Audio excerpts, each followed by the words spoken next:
नमस्कार दोस्तों, फिर एक बार मेरा चैनल में आप सबका स्वागत है। दोस्तों, मेरा 1K सब्सक्राइबर पूरा हो चुका है आप लोगों का सपोर्ट का वजह से। आप लोग इसी तरह मुझको सपोर्ट करते रहिए जिससे मैं आगे बढ़ सकूं। दोस्तों, 1K सब्सक्राइबर पूरा होने का खुशी में मैं खुद के लिए एक तो गिफ्ट बनाऊंगा। मैं एक तो YouTube प्ले बटन बनाऊंगा।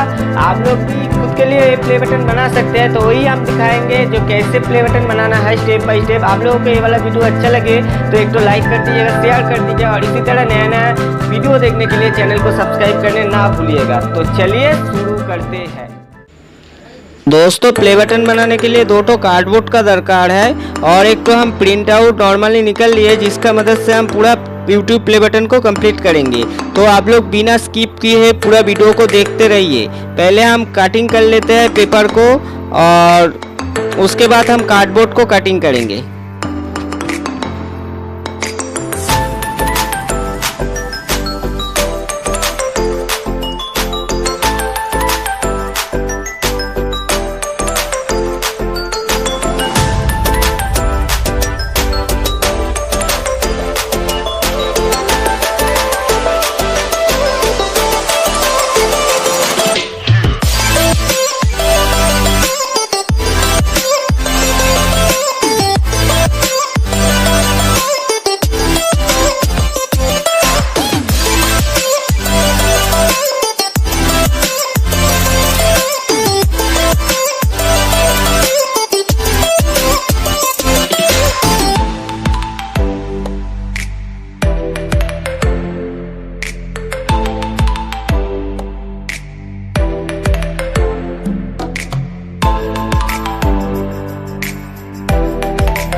दोस्तों, अभी हम ओरिजिनली जो प्रिंट आउट है उसको हम कटिंग करेंगे। कटिंग करके उसके ऊपर चिपकाएंगे।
दोस्तों, प्ले बटन का थिकनेस थोड़ा सा मोटा करने के लिए हम थर्मोकोल का भी यूज करेंगे।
दोस्तों आप जो अंदर का जो कटिंग पोजीशन है उसको हम गोल्डन कलर करेंगे।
दोस्तों अभी जो प्ले बटन का मेन चीज़ है उसको हम कंप्लीट करेंगे। इसके लिए हम गोल्डन मिरर का यूज़ करेंगे जो हम अमेजोन से परचेस किया है। आप लोगों को गोल्डन मिरर चाहिए तो इसका लिंक हम डिस्क्रिप्शन बॉक्स में दे देंगे।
दोस्तों प्ले बटन का फिनिशिंग देने के लिए हम फोटो फ्रेम का यूज़ करेंगे। फोटो फ्रेम के अंदर इसको चिपका देंगे। तो दोस्तों आप लोगों को ये वाला वीडियो कैसे लगा थोड़ा सा कमेंट करके बोलिएगा। थैंक यू दोस्तों।